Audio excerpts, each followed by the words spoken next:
Hi hello నమస్తే అందరికీ good morning. ఈరోజు మన సంచలన వార్త తెలుగు దినపత్రికలోని మెయిన్ పేర్చిన వార్తా విశేషాలు ఎట్లా చూద్దాం. దయచేసి వ్యూవర్స్ అందరూ వీడియోని లైక్ చేసి షేర్ చేయవలసిందిగా కోరుతా ఉన్నాం. టెక్స్టైల్ రంగంలో తెలంగాణ అగ్రగామి. ఇక్కడ పెట్టుబడులు పెట్టే వారికి ప్రోత్సహిస్తాం. ఆ చేనేత మత్స్యాలకు పెట్టింది పేరుగా తెలంగాణ. ఆసియా టెక్స్టైల్స్ కాన్ఫరెన్స్ తో సీఎం రేవంత్ మొత్తానికి నిన్న 13th ఏషియా టెక్స్టైల్ కాన్ఫరెన్స్ కార్యక్రమంలో ముఖ్యమంత్రి రేవంత్ రెడ్డి గారు పాల్గొనడం జరిగింది. సో ముఖ్యానికి తెలంగాణకి పెట్టింది పేరుగా ఈనాడు చేనేత కార్మికులు ఈనాడు ఎంతో మంది ఉన్నారు. సో వారి వల్ల కూడా తెలంగాణ రాష్ట్రానికి ఒక మంచి రెస్పాన్స్ ఉండేటటువంటి అవకాశం ఉంది. కాబట్టి ఈనాడు ఎంతో మంది తెలంగాణ రాష్ట్రంలో లక్షలాదిగా కుటుంబాలు ఒక చేనేత కార్మికులుగా ఉన్నారు. కాబట్టి వారిని గుర్తిస్తూ ఈనాడు ప్రసంగించడం జరిగింది. కాబట్టి ఖచ్చితంగా చేనేత కార్మికులు కూడా ప్రభుత్వాలు అండగా ఉండాల్సిందిగా మేము కూడా రిక్వెస్ట్ చేస్తాం. ఎందుకంటే వాళ్ళు నేర్చినటువంటి టెక్స్టైల్స్కి ఎంతో ఆదరణ ఉంటుంది. ఓన్లీ తెలంగాణ రాష్ట్రంలో కాదు, సో అది ఎక్స్పోర్ట్ కూడా అవుతూ ఉంటాయి. కాబట్టి సో ఖచ్చితంగా వారందరికీ ఆధారంగా ఉంటే, మీరు సపోర్ట్ఫుల్గా ఉంటే వారి వల్ల కూడా రాష్ట్రానికి ఆదాయం వచ్చేటటువంటి అవకాశం ఉంటుంది. కాబట్టి ఖచ్చితంగా ఈనాడు ముఖ్యమంత్రి రేవంత్ రెడ్డి గారు చేనేత కార్మికులకు కూడా అండగా ఉంటామని చెప్తా ఉన్నారు. కాబట్టి ఖచ్చితంగా ఇంకా డెవలప్మెంట్ కావాల్సిందిగా కోరుతాం ఈ యొక్క చేనేత పరిశ్రమ. బీఆర్ఎస్ లో ఇంటి గొడవలు, బీజేపీలో రాముడి రాజకీయం. ఈ రెండు పార్టీలకు తెలంగాణలో కాలం చెల్లింది. ఇప్పటికెప్పుడు ఎన్నికలు పెడితే 100 సీట్లు సాధిస్తాం టీపీసీసీ అధ్యక్షుడు మహేష్ కుమార్ గౌడ్. సో మొత్తానికి తెలంగాణ రాజకీయాలపై టీపీసీసీ అధ్యక్షుడు మహేష్ కుమార్ గౌడ్ సంచలన వ్యాఖ్యలు చేశారు. తెలంగాణలో బీఆర్ఎస్ ఉనికి కోల్పోయిందని, బీజేపీకి రాష్ట్రంలో స్థానం లేదని ఆయన అన్నారు. మంచిర్యాల జిల్లా మందమరిలో కాంగ్రెస్ నేతలతో భేటీ అయిన ఆయన ఈ మేరకు ప్రతిపక్షాలపై తీవ్ర స్థాయిలో ధ్వజమెత్తారు.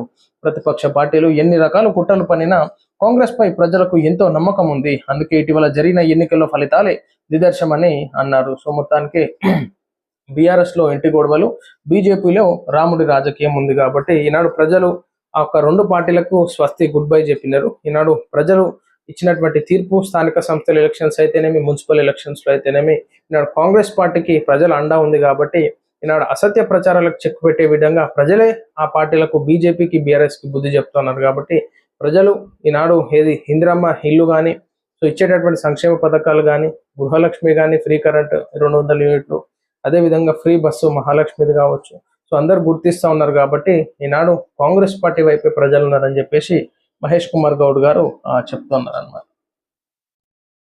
రాఘవ్ చెడ్డాను తొలగిస్తూ ఆప్ నిర్ణయం, సభలో మాట్లాడే అవకాశం ఇవ్వరాదని లేక. ఆప్ తీరుపై మండిపడ్డ రాఘవ్ చెడ్డా, ప్రజా సమస్యలపై గొంతెత్తితే తట్టుకోలేరా, వీడియో విడుదల చేసిన రాఘవ్ చెడ్డా. సో ఇట్లుంటది అనమాట రాజకీయం. కొంచెం ఎవరన్నయ్య నాయకుడు హైలైట్ అవుతా ఉంటే ఎక్కడ హైలైట్ అయ్యని చెప్పి మోకాలు అడ్డు పెట్టే విధంగా ఉంటాయి అనమాట. వాస్తవానికి రాఘవ్ చెడ్డా ప్రజా సమస్యలపైన మాట్లాడు, ప్రజలకు ఇబ్బంది కలిగించేటటువంటి విషయాలపైన మాట్లాడిన కానీ ఈనాడు తట్టుకోలేక, జీర్ణించుకోలేక సొంత పార్టీయే ఈ విధంగా చేయడం కరెక్ట్ కాదు. ట్రాన్స్జెండర్లకు గుడ్ న్యూస్, డ్రోన్ పైలట్ శిక్షణ. తెలంగాణ ప్రభుత్వానికి చెందిన దివ్యాంగులు, వృద్ధులు, ట్రాన్స్జెండర్ వ్యక్తులు సాధికారత శాఖ ట్రాన్స్జెండర్ వ్యక్తుల కోసం నైపుణ్య శిక్షణ కార్యక్రమాలు ప్రారంభోత్సవాన్ని నిర్వహించడం. సో మొత్తానికి ట్రాన్స్జెండర్లకు ఒక ప్రభుత్వం ఒక సపోర్ట్ఫుల్ గా డ్రోన్ పైలట్ శిక్షణ ఇచ్చేటటువంటి నిర్ణయం తీసుకుందన్నమాట. తెలంగాణలో రానున్న 3 రోజుల పాటు వర్షాలు. తెలంగాణలో రానున్న 3 రోజుల పాటు తేలికపాటి నుంచి మోస్తారు వర్షాలు కురవనున్నాయని వాతావరణ శాఖ అధికారులు తెలిపారు. గంటకు 30 నుంచి 40 కిలోమీటర్ల వేగంతో ఈదురుగాలులు వీచే అవకాశం ఉందని పేర్కొన్నారు. సో తెలంగాణలో కూడా, అటు ఏపీలో కూడా వాతావరణం మారింది. సో అదేవిధంగా ఈదురుగాలులతో కూడుకున్నటువంటి వర్షాలు కూడా పడేటటువంటి అవకాశం ఉంది. కాబట్టి ప్రజలు అప్రమత్తంగా ఉండాలి. ఎంత అప్రమత్తం ఉన్నా కానీ ఇప్పుడు మామిడి తోట సీజన్, మామిడి పళ్ళు వచ్చేటటువంటి సీజను, వరి కోతకు వచ్చినటువంటి సీజన్ మనం చూడొచ్చు. సో కాబట్టి నష్టం జరుగుతుంది. ప్రభుత్వాలు నష్టపరిహారం ఇవ్వడానికి రెడీగా ఉండాలి.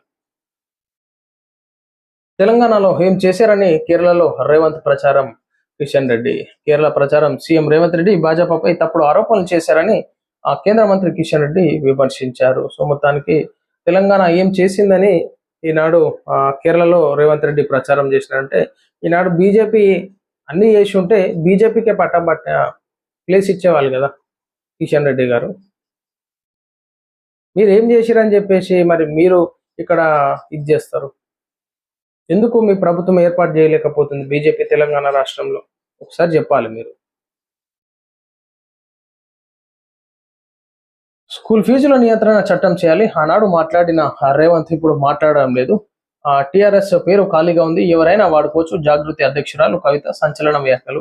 సో ఈనాడు టిఆర్ఎస్ పేరు ఖాళీ అయిపోయి బీఆర్ఎస్ పెట్టిరు కాబట్టి టిఆర్ఎస్ పేరు ఎవరన్నా వాడుకోవచ్చు రాజకీయ పరంగా అని చెప్పేసి, అదేవిధంగా కవితక్క గారు స్కూల్ ఫీజు నియంత్రణ చట్టం కూడా తీసుకురావాలి.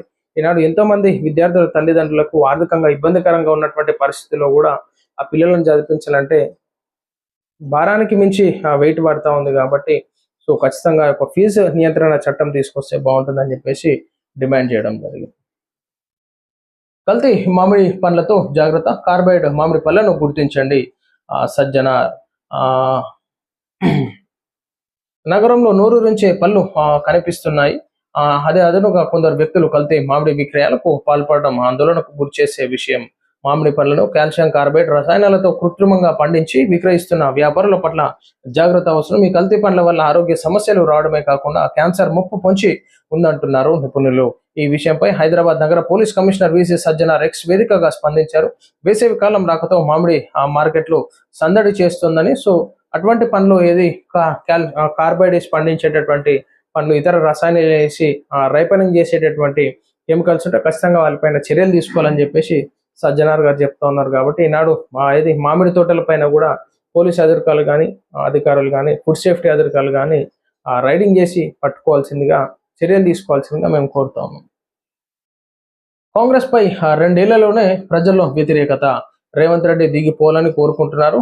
మీడియా సమావేశంలో మాజీ ఎమ్మెల్సీ జీవన్ రెడ్డి కాంగ్రెస్ పార్టీ భవిష్యత్తు రానున్న రోజుల్లో ఊహించలేని పరిస్థితి ఎదుర్కొంటుందని కాంగ్రెస్ కు రాజీనామా చేసిన మాజీ ఎమ్మెల్సీ జీవన్ రెడ్డి జోస్యం చెప్పారు. తాను ఏ పార్టీలో చేరాలనేది కార్యకర్తల కోరిక మేరకే ఉంటుందని అన్నారు. సో మొత్తానికి కాంగ్రెస్ పై 2 ఏళ్లలోనే ప్రజల్లో వ్యతిరేకత వచ్చింది.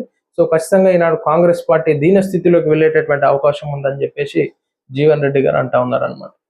చూడాలి ఇప్పుడు ఏ పార్టీలోకి పోతాడు, ఎట్లా అయిందని చెప్పేసి. గిరిజనుల రిజర్వేషన్లు పెంచాం, తాండాలను గ్రామ పంచాయతీలుగా మార్చాం, ఫీజు రియంబర్స్మెంట్ కూడా ఇవ్వలేని దుస్థితిలో ప్రభుత్వం, బీఆర్ఎస్ ఎమ్మెల్యే హరీష్ రావు విమర్శలు.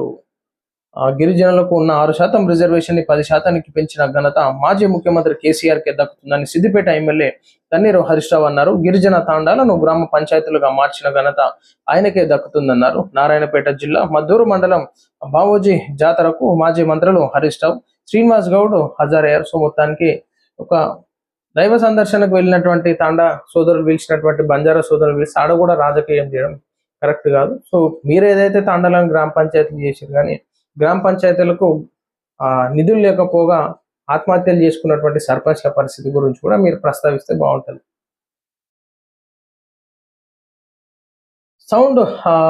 శాండ్ మాఫియా చేతుల్లోకి ఇసుక ఆదాయం, నిజాలు బయటపెట్టి లెక్కలు చెప్పాలి. బీఆర్ఎస్ అధికార ప్రతినిధి మన్నే క్రిషాంక్. శాండ్ మాఫియా జరుగుతుంది, సో దీని మీద చర్యలు తీసుకోవాలని చెప్పేసి బీఆర్ఎస్ అధికార ప్రతినిధి మన్నే క్రిషాంక్ అంటున్నాడు అనమాట. సో ఈ యొక్క శాండ్ మాఫియాను కూడా ఖచ్చితంగా అధికారులు ఆపాల్సినటువంటి అవకాశం ఉంది ఎంతైనా.